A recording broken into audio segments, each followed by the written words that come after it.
আসসালামু আলাইকুম বন্ধুগণ।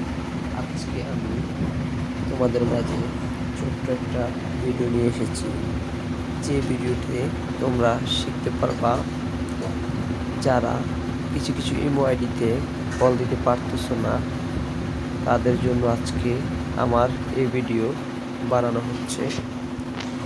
সেটা হচ্ছে, তোমরা যার ইমোতে কল দিতে পারতেছো না, তার এখানে ছোট্ট একটা সেটিং করতে হবে।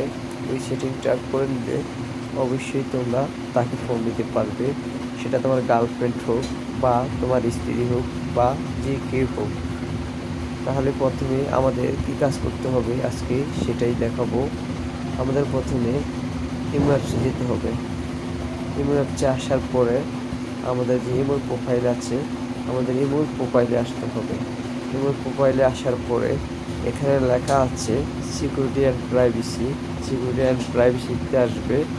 সিকিউরিটি অ্যান্ড প্রাইভেসিতে আসার পরে স্কেল ডাউন দিয়ে নিচের দিকে আসবে। স্কেল ডাউন দিয়ে নিচের দিকে আসার পরে এখানে লেখা আছে কল। কলে আসবে। কলে আসার পরে এই যে আমার এখানে দেওয়া আছে এভরিওয়ান, ঠিক আছে। এই যে মাই কন্ট্যাক্টস, কাস্টম নোবডি। তো তোমাদের এখানে 4টি অপশনের মধ্যে এভরিওয়ান করে দিতে হবে। এভরিওয়ান করে দেওয়ার পরে অবশ্যই এটা এভরিওয়ান করতে হবে যার আইডিতে তুমি কল দিতে পারতেছো না, আর কোনো আইডিতে এই সেটিংসটা করে নিতে হবে। যদি এই সেটিংসটা করে নেয় তাহলে তোমরা তাকে ফোন দিতে পারবা।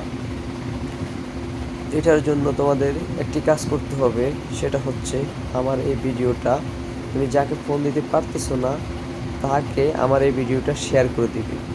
তাহলে সে আমার এই ভিডিওটা দেখে সমস্যাটা সমাধান করে নিতে পারবে, তোমরাও তাকে ফোন দিতে পারবে।